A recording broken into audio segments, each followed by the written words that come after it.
امام رضا علیہ السلام ہی سے کسی نے پوچھا تھا کہ یہ بتلائیے گا کہ آپ کے جد رسول اللہ کو ابو القاسم کیوں کہتے ہیں؟ ہم جب خطبہ پڑھتے ہیں سارے خطبہ تو جب درود پڑھتے ہیں تو کیسے پڑھتے ہیں؟ سیدنا و مولانا ابو القاسم محمد اللہم صلی علی محمد و آل محمد. ابو القاسم محمد صلی اللہ علیہ وآلہ وسلم، یہ ابو القاسم حضور کی کنیت ہے نا، تو کیوں کہتے ہیں حضور کو ابو القاسم؟ امام رضا علیہ السلام سے کسی نے پوچھا، کتاب معانی الاخبار میں شیخ صدوق نے اس روایت کو لکھا ہے. تو امام رضا علیہ السلام نے کہا کہ ان کے ایک فرزند تھے رسول اللہ کے جن کا نام تھا قاسم، تو رسول اللہ کو ابو القاسم کہتے ہیں.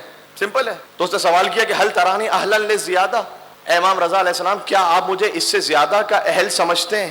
یعنی کسی بھی چیز کو جو آپ سمپل سامنے نظر آ رہی ہے اس کو خالی سمپل نہ لیں، اس کے پیچھے پھر ایک اور ڈیپتھ ہے کہ آپ مجھے اس سے زیادہ کا اہل سمجھتے ہیں کہ مجھے اور بھی کچھ سکھلائیں. ائمہ علیہ السلام کے جب در پر جائیں نا تو کم پہ قانے نہ ہو، اور جب بھی اہل بیت کی بارگاہ میں جائیں تو جو وہاں سے مل جائے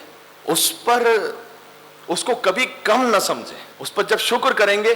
مجھے اجازت دیں کہ میں جملہ کہوں یہاں کیونکہ امام رضا علیہ السلام ہی سے متعلق ہے.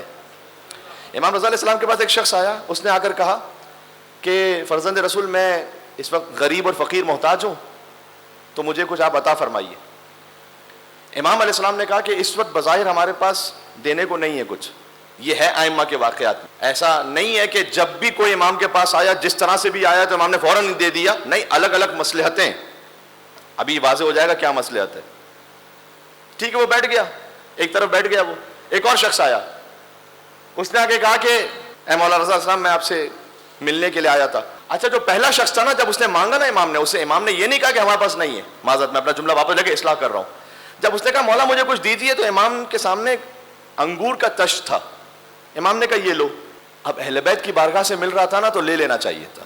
اس نے کہا فرزند رسول میں آپ کے پاس آیا ہوں میرے حالات کا شکوہ کرنے کے لیے، آپ مجھے ایک انگور دے رہے ہیں. امام نے کہا ٹھیک ہے. اتنے میں دوسرا شخص آیا، اس نے کہا اے فرزند رسول میں آپ سے زیارت کے لیے آیا ہوں، ملاقات کے لیے. امام نے فرمایا ہے کہ جو میری زندگی میں میری زیارت کو آئے یا مرنے کے بعد آئے، 3 مقام پر اس کے کام آؤں گا.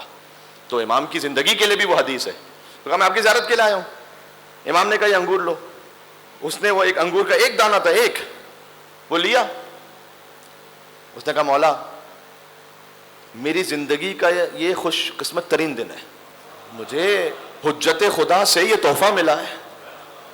جو اہل دل ہیں وہ جانتے ہیں، جب آپ جاتے ہیں حرم امام رضا علیہ السلام میں کربلا میں، جو حرم کی نیاز ہے، ہو سکتا ہے بظاہر آپ اپنے دنیا کے روٹین میں آپ اسے بہتر کھا رہے ہو، لیکن اس حرم کو تبرک کے طور پر لیتے ہیں نا. اس نے امام سے اسے ایک انگور ملا تھا، ایک سنگل دانہ ایک. اس نے کہا کہ مولا میرے لیے تو یہ سب سے بڑی خوش نصیبی ہو گئی. تو امام نے وہ پورا خوشہ دیا اسے کہ یہ لو. تو اس نے کہا کہ فرزند رسول میرے لیے تو یہ ایک دانہ ہی بہت تھا، تو میری نیت یہ تھی کہ میں اسے گھر پہ لے کے جاؤں گا اور اسے اس پانی میں شامل کر کے ملا کر چاہوں گا کہ میرے سارے گھر والے یہ پی لیں تاکہ تبرک ہو جائے، لیکن آپ نے تو پورا خوشہ مجھے دے دیا، مولا بہت شکریہ آپ کا. تو امام نے کہا یہ پورا تشت لے لو. امام نے کہا پورا تشت لے لو. اس نے کہا مولا آپ کریم ابن کریم ہیں، کیا کہنا آپ کی عطا کا. امام نے اپنے غلام کو بلایا. امام نے کہا کہ یہ انگور جس درخت کے ہے نا وہ درخت اس کے نام لکھ دو. ہائے ہائے ہائے، یو علی ہے میرے ساتھ. ایک نتیجہ دینا چاہ رہا ہوں ہماری پریکٹیکل لائف میں سیکھنے کے لیے. امام نے کہا کہ اس کو درخت دے دو. اس نے کہا مولا میرے پاس الفاظ نہیں ہے کہ میں آپ کا شکریہ ادا کر سکوں. امام نے کہا یہ درخت جس باغ کا ہے نا وہ پورا باغ دے دو. یا اللہ، مل کے صلوات بھیجیں نام علی ابن موسیٰ رضا علیہ السلام پر.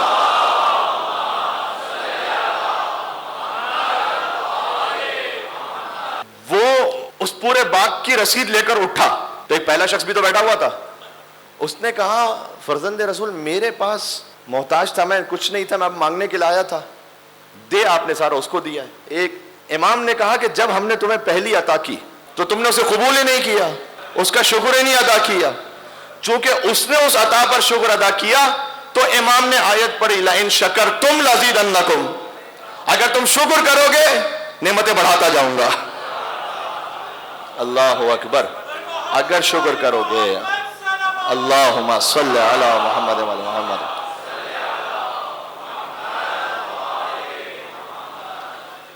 یہاں اس آیت میں ایک اور گہرائی ہے، وہ یہ ہے کہ آیت میں یہ نہیں ہے لئن شکرتم لازیدن نعمتکم.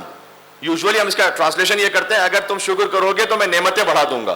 نعمت کا لفظ ہے آیت میں نا. اس کا اصل میننگ یہ ہے لَإِن شَكَرْتُمْ لَأَزِيدَنَّكُمْ، اگر تم شکر کرو گے تو میں خود تمہیں بڑھا دوں گا. کیا مطلب ہے اس کا؟ نعمت تو بڑھے گی، میں تمہاری روح کی ظرفیت کو بڑھاؤں گا، تمہاری لیاقت کو بڑھا دوں گا کہ تم خدمت امام میں اور پہنچو. سبحان اللہ. امام زمانہ علیہ السلام